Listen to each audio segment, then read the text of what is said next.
Hi, Joan. Nice to see you. You're a newbie, or at least as far as I know, right? So we're going to talk about how to have those difficult conversations. This is a really, really important co- conversation to have. So, what I want to share with you is this. Um, Yes. Kaylee, it's your first time joining. And yes, I'm in New Mexico and it is gorgeous. If you can see the window behind me, it is, hey, Lisa Ferguson. I am in New Mexico. It is Luann.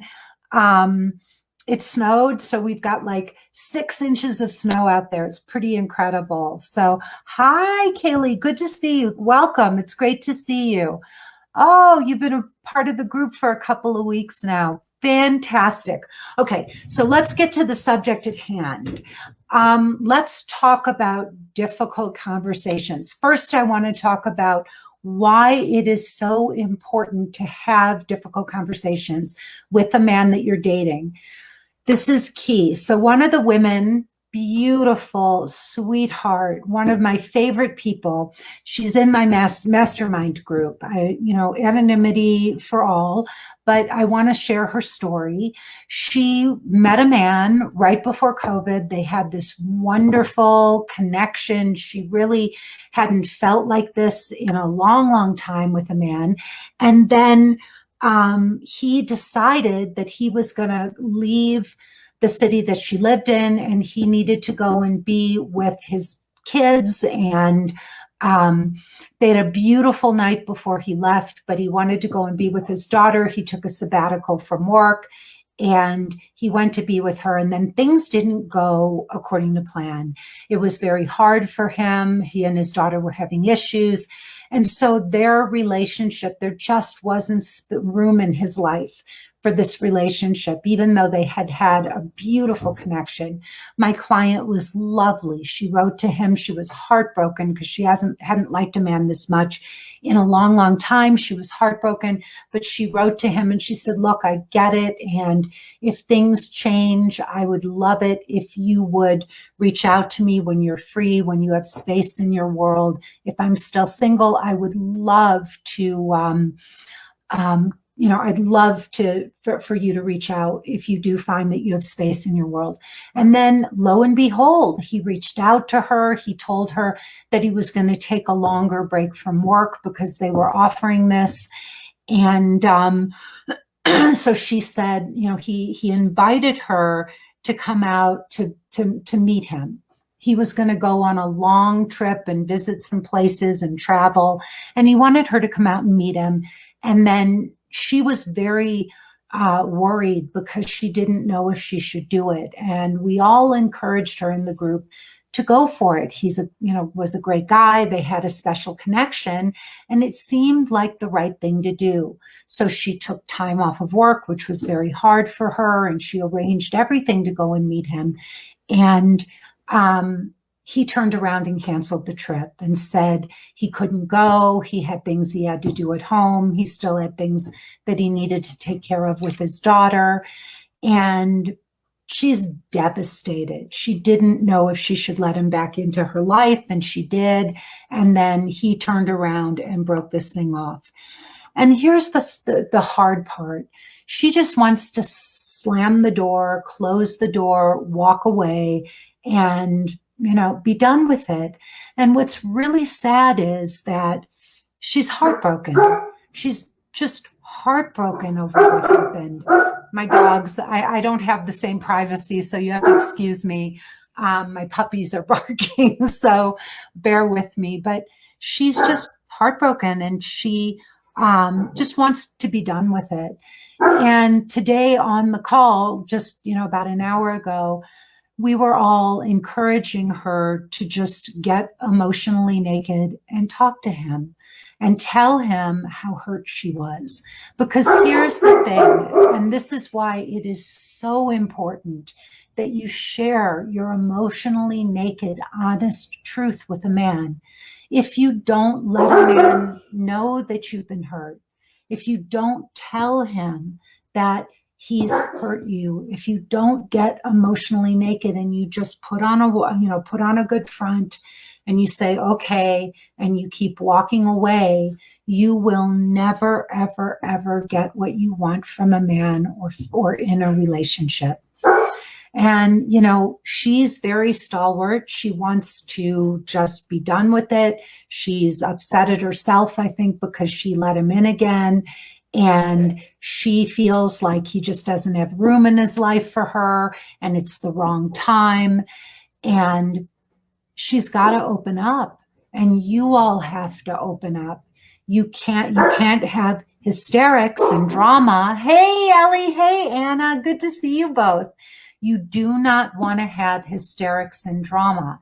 If she were to do that, if she were to get, ugly cry and get messy and make a drama, that's going to not work either. Even though I think a part of her wishes, feels that way because she's so deeply hurt. If she really did just let loose and didn't edit herself, and she really did tell him how she feels. Hi, Julian. She would say to him, she would be upset. She would say, how could you do this to me? You pulled me back in. You asked me to, hi, Debbie, good to see you. You told me that, you wanted to see me. I took time off of work. It was hard for me to get that time. And now you just turn around and you cut this thing off. Why would you do that? Why? And she says, I don't care why. It doesn't matter why. I just want to close the door, and I want it to be over. But I promise you, even if she doesn't want to see him, even if she feels that this is over and she never wants to hear from him again, having an emotionally naked conversation with him, or at least writing a letter to him where she says, look, I let you back in. I really gave this a lot of thought, and, you broke my heart. I really was looking forward to this. Linda, she could ask why in this particular instance. I would want to know why if it were me. I would want to know why he reached out again and why he would just cut this off and not think about her feelings, right? I mean, she had waited months to hear from him. And when he finally reached out again, she had gotten over the heartache, and, it just opened up the same wound again, only deeper. And so I would want to know why, why did you, why did you reach out to me? And why didn't you take this seriously enough? Did you not consider my feelings in all of this? It seems like you've done this. Julianne says, I've been writing, I want to see this, a letter for months. My boyfriend of 5 years moved and was too disrespectful. Julianne, even if you don't want to see him again, even if you never want to hear, even if you're so hurt that you never want to see him again, it is so important that we express our feelings, that we take these opportunities that life presents us to learn how to express ourselves. What was so beautiful was that one of the other women who's in my mastermind has met a wonderful man. We call this man the guardian of her soul. In my course, I teach my women how to find the guardian of their soul. And so this one woman has truly met the guardian of her soul. I mean, it's so beautiful. When she talks about her boyfriend, she could be talking about my husband. It's so beautiful to hear her talk. But one of the things that this other woman shared was that she made a choice. She just made a choice that she was going to start to open up. She was going to start to express her feelings. She was going to be open and honest and authentic with all the men that she met. And she said on the call, when I would get emotionally naked and I would be vulnerable and share my truth, the men would open up and they would share their truth. And she said it was really incredible how vulnerable the men got with her when she got vulnerable with them. So Lisa says, I can understand why she was so upset and wanted to close the door. And I love the recommendation that you made to her to get emotionally naked with him. Yeah, you know, she has to, Lisa, because this is the block for most of us. We get so hurt.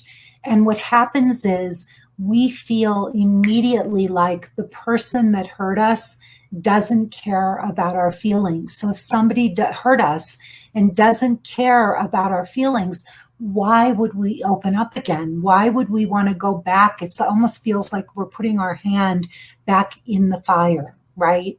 And I don't know if you remember the woman, Lisa, on the group call who had, I'm not mentioning names here, but who was communicating with somebody, and she felt like he was starting to pull away. And she opened up, she said, how are you? What's going on with you?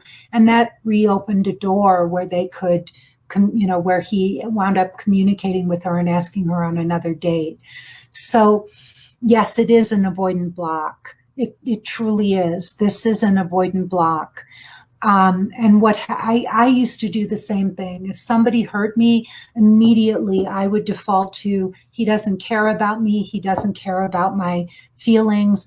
Well, that one woman, she reached out and she opened up her heart. She opened up, she took his feelings into consideration, and it had a good result.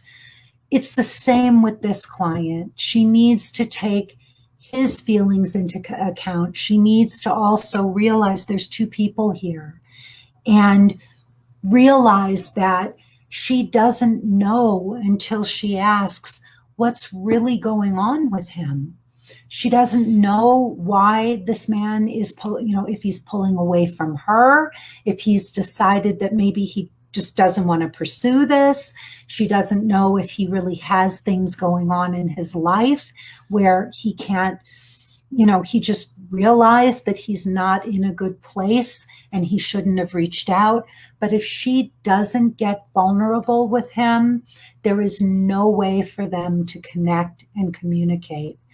Patricia says, he was most likely just lonely. Same happened to me. It's sad. Wound has been hard for months.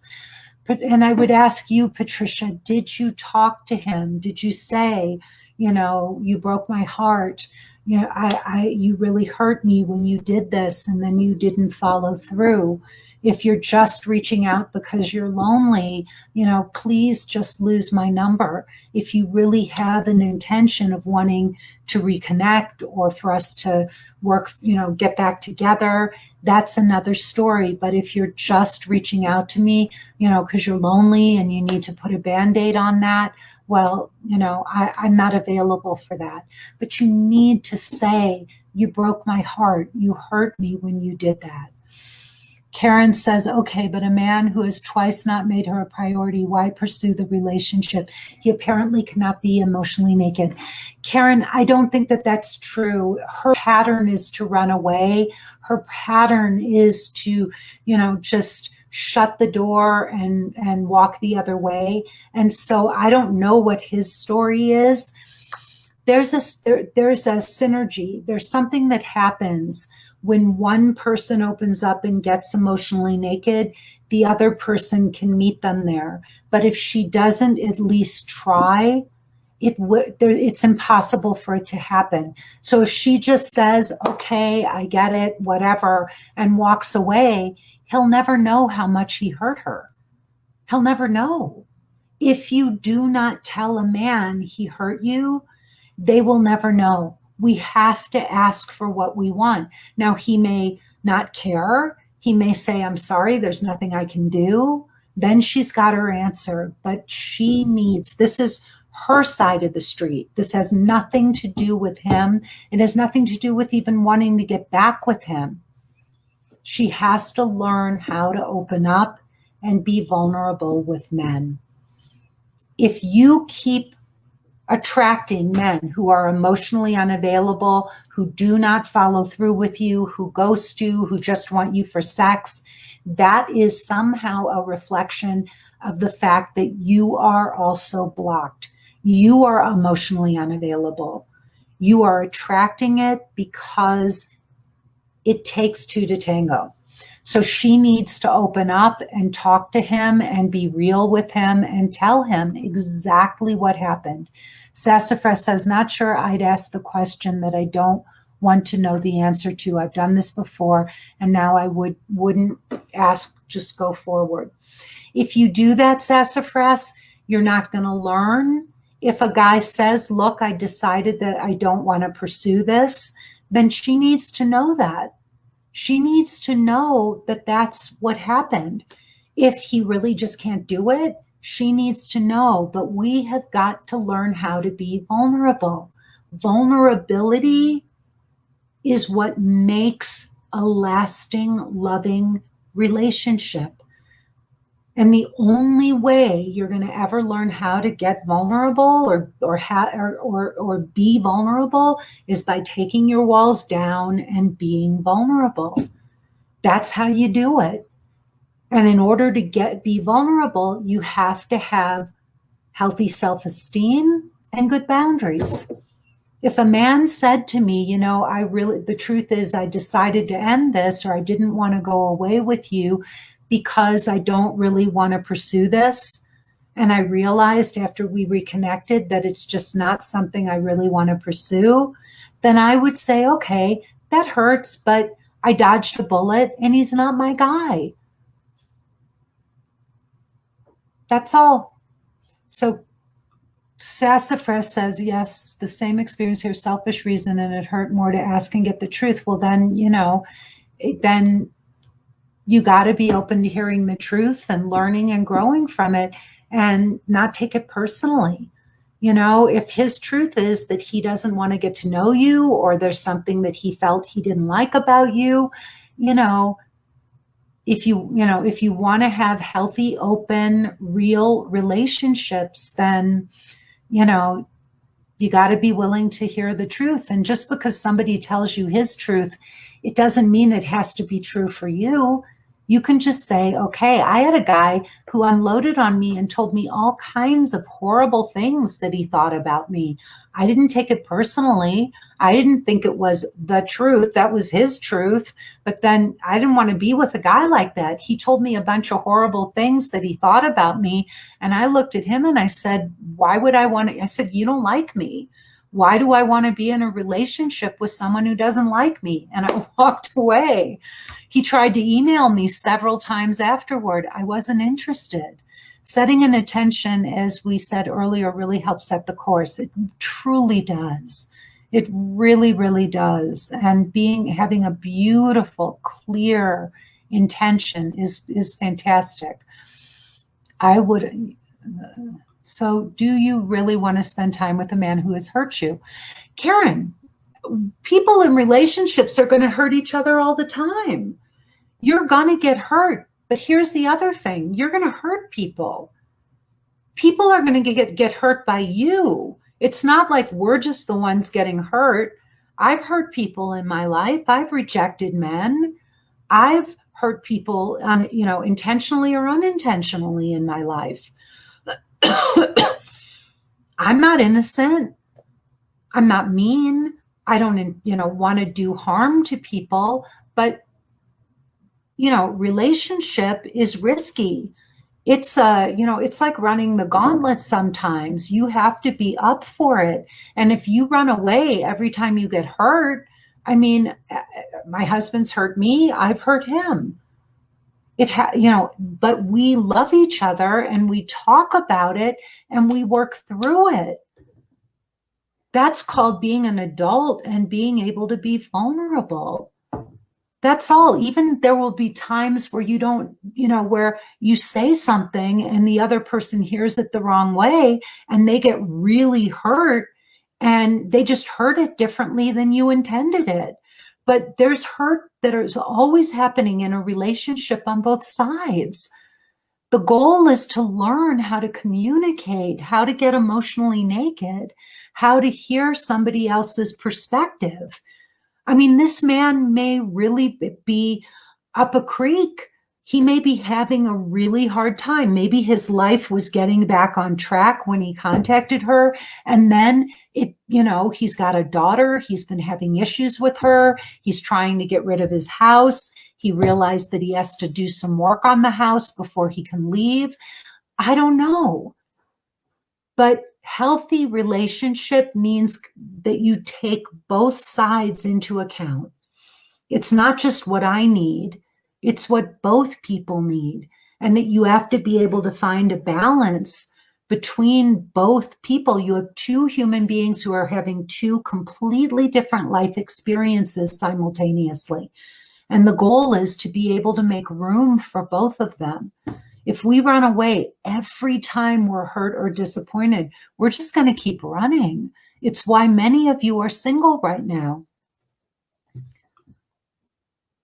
Are there times where you should just close the door with someone and not communicate your feelings, just cut your losses and move away? Well, yes, of course. If somebody has been abusive, if somebody's narcissistic, if somebody, there are times, Julianne, where it's healthier if somebody has some kind of pathology or something like that you just want to get away. So a narcissist, somebody who's pathological, or, somebody who's a sociopath,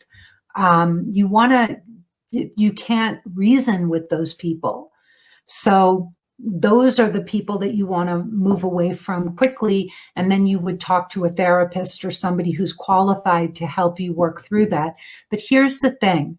When I walked away from the man who called me names and had all those awful things to say about me, I wasn't hurt. I wasn't emotionally affected by what he was saying. I knew who I was. I knew that was his stuff that he was projecting on me, and I was very crystal clear about that. So it's not like I walked away from him and that relationship. I did close the door, but I was able to do that because I wasn't hurt or upset. My client, the woman that I'm referring to, she was upset. She's hurt. She's crying. She's devastated. And so that's different. She's going to walk away, and whether she talks to him or if she doesn't talk to him and try to gain some perspective, she is going to walk away. And just like somebody said, Sassafras said earlier, or wrote in the comments, she's going to walk away, and she's going to carry those feelings with her. They will, when we move emotion through us, when we get emotionally naked, when we communicate how we're feeling to the other person, it allows us, if we do it in the right way, to release these emotions, to gain perspective, to ask questions, so that we're not just living in a closed paradigm. Does that make sense? You need to be able to talk to the other person in a healthy way to gain insight and answers, so that so that she can move on.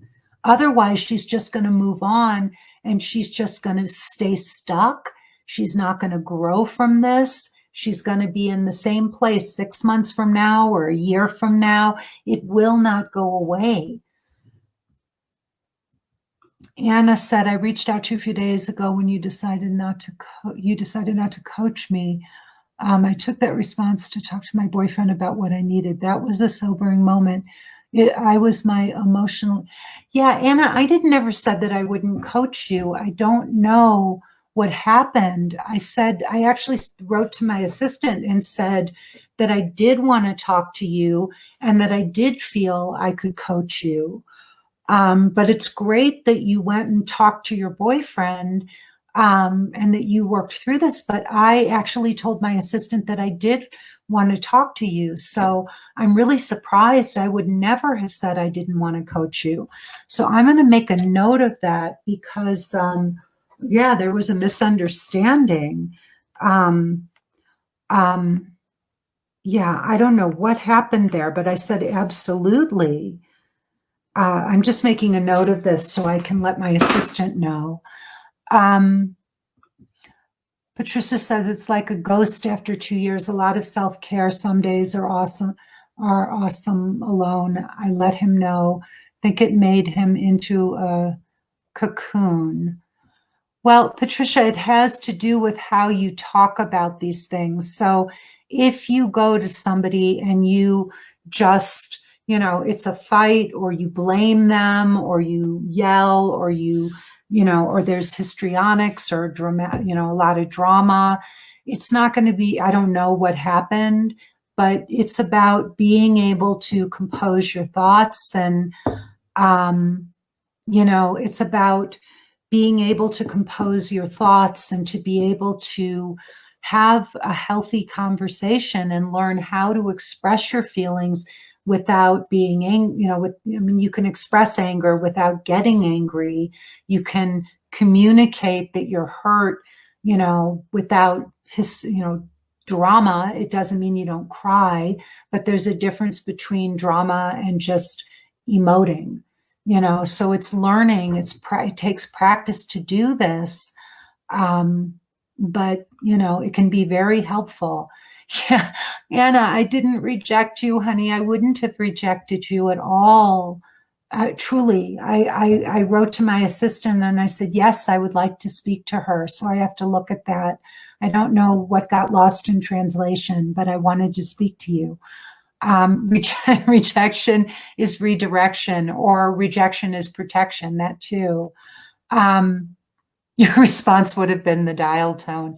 But, if that's what you all do, you're never going to have real healthy connection. Got it. If I'm emotionally naked and the man responds, yes, so you work it out. That's a good sign. Exactly, Karen. And that's a litmus test. That is a litmus test. So you go to the man and you have the conversation, and then you see his response. If he gets defensive, if he digs in his heels, if he turns it back on you, you have your answer. But if he listens and he really cares and he says, oh my gosh, I didn't realize, I didn't know. I thought that it was fine. And I thought maybe we would be able to do it later. I had no idea I had hurt you so much. You didn't tell me, or thank you for telling me. That's what's available if you talk to somebody. Rejection is, my friend Siggy Fickler. Is that a real name, Linny? Siggy Flicker? Siggy Flicker. That's very funny. Renate, hi, gorgeous. How are you? I always run if something was not super good, what I thought it should be. Tomorrow, I'm learning through a 2-year platonic relationship. Tomorrow, we will talk about, because I learned from Lisa, I have to be. Oh, Renate, I hope it goes well, honey. It's good to, I guess you and Tony are still friends, which is wonderful. I'm so glad. You had written at one point that things weren't going well. So I'm glad to hear that you're still communicating. Julianne says, yes, my ex was a narcissistic sociopath. Yeah. Yeah. No, you just got to get away from those guys, Julianne. There's no reasoning. If you were my client, I would say run, run, run, run, run, and don't look back. You cannot do anything. Debbie says, I've been in 3 relationships since becoming a widow. They have been great for the first year. After that, the next 6 months are terrible. It's like their true colors come out. I'm still friends with them all, but I couldn't live with them. Well, Debbie, if you have 3 relationships like that in a row and there's a pattern, if you remember back to math class, remember math class, there's something called the common denominator. And there's 3 different men. You are the common denominator in all 3 of those relationships. So what that means is, it may seem like their true colors came out after the first year, but the truth is, you are the constant in each one of those relationships. So that would tell us, mathematically speaking, that there's something you're doing you're either picking the wrong men, or there's some kind of behavior that you're exhibiting, something that's going on that is causing this pattern to repeat. If you can acknowledge that and say, it must be something I'm doing because it keeps happening, then because the one thing that you can change is you have the power to change and break this pattern. So that's my best advice to you. Yes, there is Stephen, hello. There is the nonviolent communication course. I'm not the biggest fan of his work, but I know a lot of people are. It's kind of, I know it's a huge thing, and it's a little contrived to me. So yeah, it's like some of these theories and things that people come up with, like some of the Gottman work and the nonviolent communication. It sounds good, but then, people in real conversation, I don't know, it's harder, it just isn't authentic. It's hard to do in real conversation. Siggy Flicker book, Create Your Own Fairy Tale. She was one of the housewives of New Jersey. Is that true? With a name like Siggy Flicker, it makes sense to me. Joan says, never trust a Tony. Okay, I didn't know that. And Renate says, yes, but we did have 3-week totally silent times, but I think he as well wants the friendship. Renate, who would not want a friendship with you? You are absolutely amazing. And even if you do get, emotional and you want to run away and your avoidant tendencies rear their ugly head, you are the best. And I can only imagine that Tony wants to have you in his life. I think he's the one that's going to break you through this. You do have to learn how to be vulnerable. We have to learn how to talk to people. I lost my best friend I don't know, we were friends for over 18 years, and, something happened and I got hurt so deeply. And it was her wedding. She was getting married. I mean, it was a horrible, horrible drama.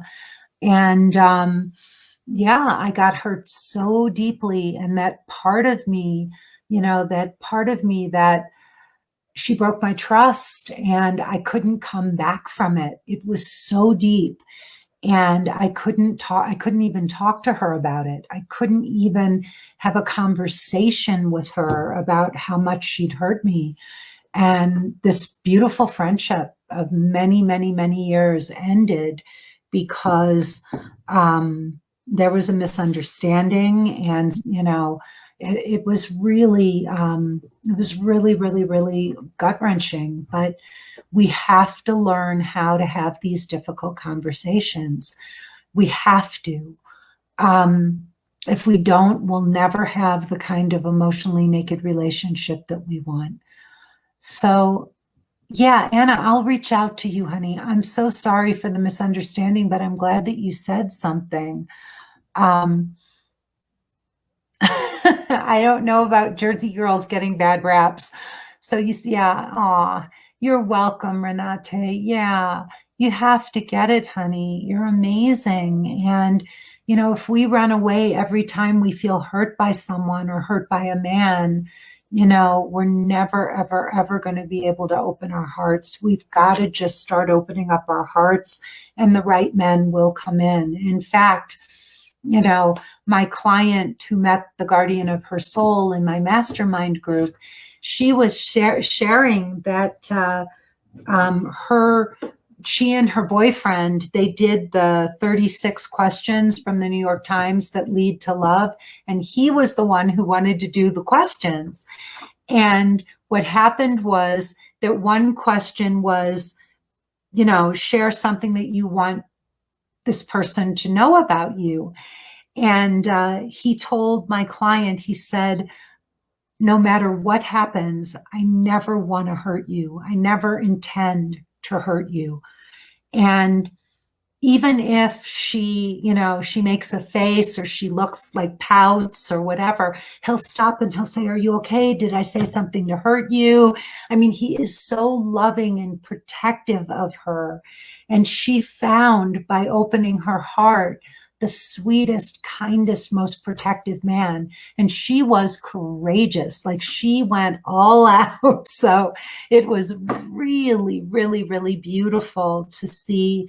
um, yeah, just to see how she opened herself up. And once she got, opened herself up, then she brought this beautiful, loving, safe, kind, protective man into her world. And when she describes him, he sounds so much like my husband, Benjamin. There are things that he'll say to her that my husband has said to me. And it's really, really sweet. Linny, you can get that. It's the New York Times. You just Google New York Times, 36 questions that lead to love. It was a very popular 36 questions that lead to love. You don't want to do this just with every guy you meet. It's pretty intense. And if you just, I had some clients who were just diving in. They were doing the questions, especially because during COVID they were doing a lot of dating over the internet, a lot of Zoom calls and stuff and FaceTime. And so they thought it would be really cool to do these 36 questions. And the truth is, it got them to get very close very quickly to these guys. And then it kind of blew up because it was just too much intensity. So until you really, get to know somebody, I wouldn't just do it. Like, I wouldn't just meet somebody and say, "Let's do the 36 questions and get to know each other." They're pretty deep and intense. So you want to be careful. So, you have to add to your library. That is very, very funny.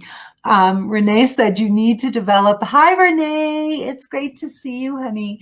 You need to develop a deck of cards to be able to have on dates to start conversation topics. I think I don't know if I posted it. Maybe I didn't put it in the grad group, but I did post a Medium article that's really good that had some great questions that I really, really liked. There were some fabulous questions in there. It was really, really good. And for anybody who doesn't subscribe to medium.com, it's a great resource. They do a lot of medium.com does a lot of stuff. They have something called P.S. I Love You. Chris Gage writes some really fabulous articles. And Chris Gage is a woman. She's a self-admitted avoidant. So she writes some really interesting articles. She's worth following. And there's some other really, really good articles there. Here's some of these questions. I thought 7 better questions you can ask to start a conversation with absolutely anyone. And I thought I'll put the link here in the chat for this article. I really, really liked it. I thought that these were intelligent questions. Sometimes these articles give you really superficial questions. They're just not great. But he was talking about how, with COVID going on, that it's just everybody's talking about the coronavirus. And when discussion about the coronavirus comes up, use it as a springboard to steer the conversation back to the person and how he or she is adapting to this new normal. And and then he goes on to say there's tons of ways to make the conversation great. So one of the questions that he starts with is, what are you most grateful for right now in this moment? Which is a beautiful question, right? It's a meaningful question. It's not just an interview question, right? What are you most grateful for right now in this moment? Isn't that beautiful? Like, what do you, could you imagine how deep, how emotionally naked that might take a conversation really quickly? Um, this is another one, these are great questions. So, working on any exciting personal projects lately? I think that's a great question too. Working on any exciting personal projects lately. I mean, these are great questions to ask if you're wanting to get to know somebody. If there's, if I mean, they're not superficial questions. As coaches, one of the things that we look at is asking quality questions. We don't, somebody mentioned earlier, you don't always want to ask why questions because they take people into a story. You want to ask how questions, what questions. There are better quality questions that you can ask than just why questions. Here's another one, what shows, podcasts, or books are you making time for right now? And the key there is, are you making time for right now, right? They're good enough that they're worthy of, making time for them. So check out, there's a few more questions on there, but I just thought this article was really great. And these are questions, if I were on a date, I would ask these questions. Like, I might say, hey, Benjamin, like, I'd love to ask you, like, this is kind of a weird time, with everything that's going on. May I ask you, like, what are you most grateful for right now in this moment? And he may say, I'm grateful for being on this date with you. I'm grateful for my health. I'm grateful for the fact that my family and all of my friends, my closest friends, are safe and healthy, but you would get a meaningful answer to a question like that. So it's a really, really good quality question. All right, who else has questions? Not those questions, but other questions. Or great, I would love it if you would write in the chat some questions that, that you all feel are quality questions to ask on a date. What are some questions that you all feel are really good questions? If you were on a date with a really intelligent, handsome man that you really wanted to get to know, what questions would you ask? Besides, where did you go to school? How many siblings do you have? What do you like to do for fun? What other questions? I might ask if you could up and move, anywhere in the world. Where would you move to? Right? Where would you move to? A lot of people are moving right now. A lot of people are, they're pulling up their roots and they're moving. Yeah, Patty, that's great. What do you miss most during the pandemic? What is one thing you learned from your last relationship? Simone says, how is your relationship with your mom? Okay, priceless. Priceless. Every single woman should ask that question. It's either going to be a showstopper. It's either going to be a showstopper or it's got, he's going to turn out to be the one. Lenny says, what does your life look like? Yeah, what does your life look like in 3 to 5 years? Maria says she's met men that don't like questions, so how to do it? Well, some people, some guys don't like, what they don't like, Maria, is to be asked silly questions or questions of, to be barraged one question after another. But if you're asking quality questions and they're really thought provoking and they're good questions, then why not? How are you going to get a conversation going? How are you going to get to know somebody? Anna says, I asked that question on the first date with my boyfriend. Stephen says, what are things that are making you happy in life right now? That's great. I love that. Donna, what happened? You asked a man recently what he was thinking about our date so far. That's beautiful. That's really emotionally naked. That is a wonderful question. In fact, I have a male client who asked that to a woman. And what's your credit score? Oh, Lisa, maybe one to ask not on a first date. You can ask almost anything, but yeah. Would you accept $1 million for your pet? If they said yes, Patty, I'd be out of there.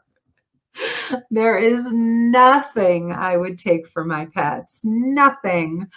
Nada. You couldn't you couldn't get me to give up my dogs for all the money in the world. No way. Oh, that's a beautiful. Look at these great questions. These are phenomenal. What is a time when something, or when was, what was, that's beautiful. I even love the way, what is a time when something made you cry? That's beautiful. I mean, Karen, imagine the answers you would get to that.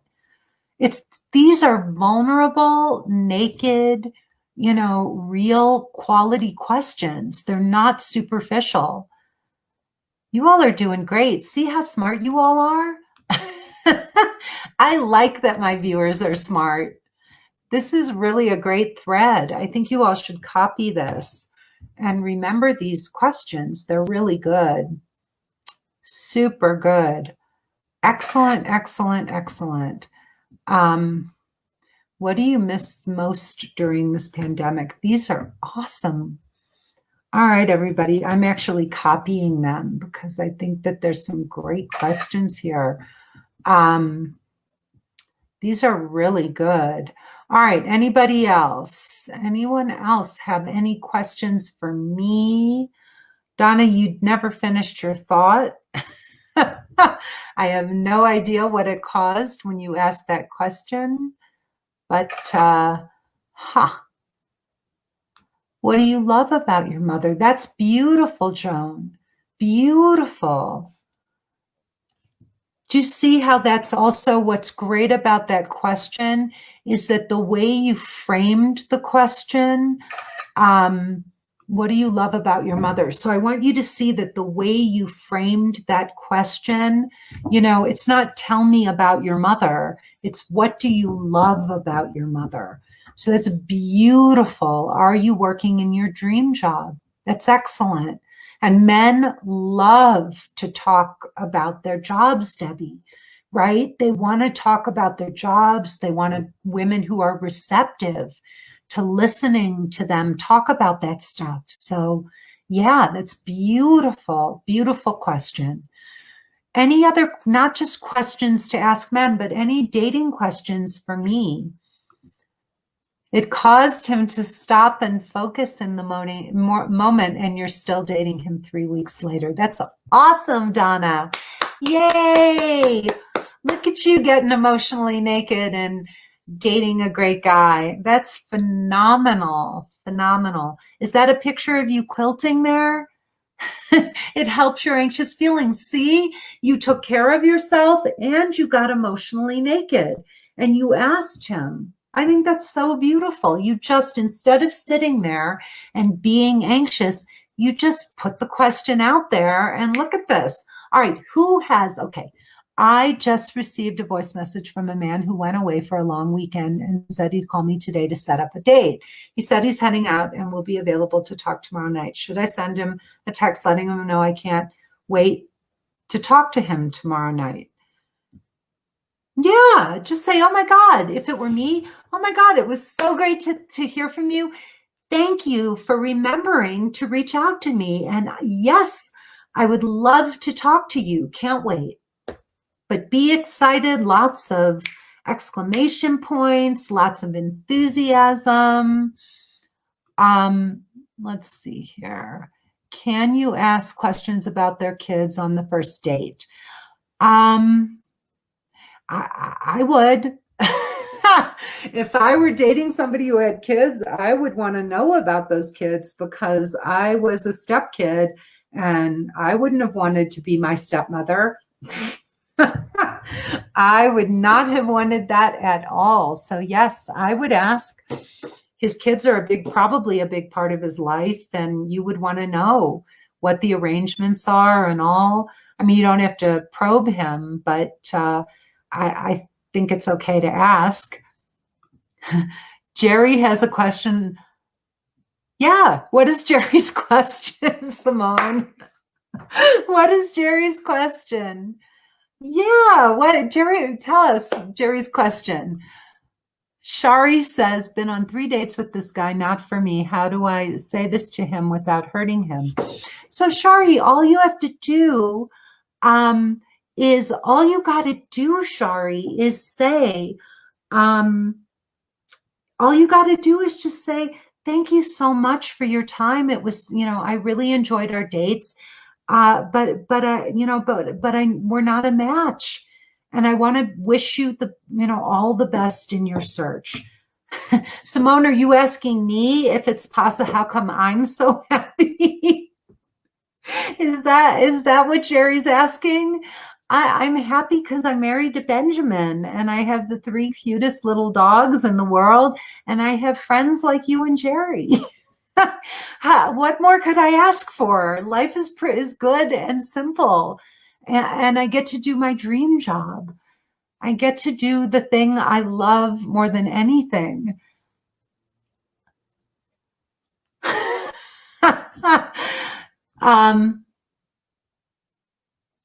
No, Lisa, you wait and see if he calls you. He told you he'd call, right? Yeah. Yeah, you just call him and say, I'd love, I can't wait to call. Julianne, if they ask why you're not a match, you may want to answer, you may want to say, why? In a diplomatic way. You don't want to be a jerk, but you may say, I don't think we have enough in common. You like to, you're very into sports and it's just not my thing.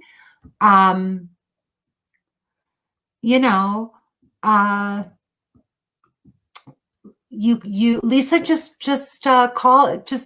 text him and say, I look forward to your call and I'll make sure that I'm free at that time. But just say it like that. But Julianne, if you do, just all you need to do is if somebody asks why you're not a match, I think that's a very vulnerable question. And they want something more than just there's no chemistry. So you want to say something kind like, I just don't think we have enough in common. You're such a big sports fan, or you love the outdoors, and I'm an indoor person. I the most I ever do if I need exercise is go to the gym, and I tend to like hotels, and you like camping. I don't see that we'd be a match.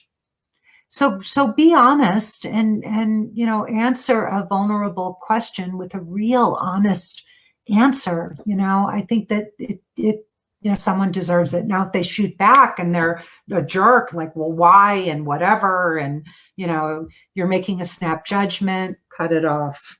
Cut it off. Yeah. All right, everybody. I see that it's almost 7. So this has been a great call. We had lots and lots of people on it. I so appreciate every single one of you coming back over and over again to join me. And I hope that you get value out of these calls. I know I love doing them, and I love that everybody participates. It is so sweet how you all join in. So thank you, thank you, thank you for that. And you all have a beautiful, beautiful evening. I will see you next week. I do these every single week at 5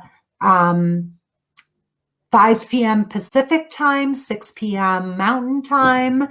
And yeah, Joan, he said you were too city type. And, if he's kind of a country laid back kind of guy and you're more urban, it wouldn't work. Lisa's got one last minute one coming in under, come visit us, Simone.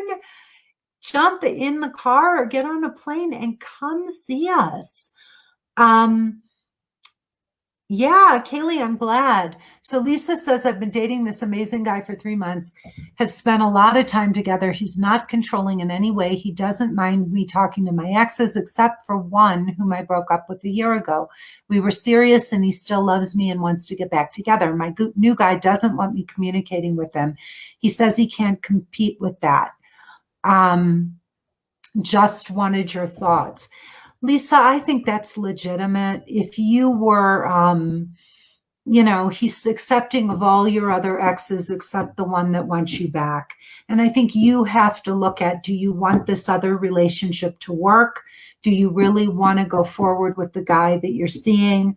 Or is there still a part of you that's still back with the guy that you broke up with? Because if not, cut it off. It's not fair. You wouldn't feel safe being in a relationship with a man who was talking to his ex-girlfriend who wants to get him back. So I think that in that particular scenario, I would cut it off and I would tell him, I really care about you and I really understand where you're coming from, and I want to respect you. You're so good to me. You're so understanding, and I want to respect your feelings. So I'm going to go ahead and cut this other relationship off. Um,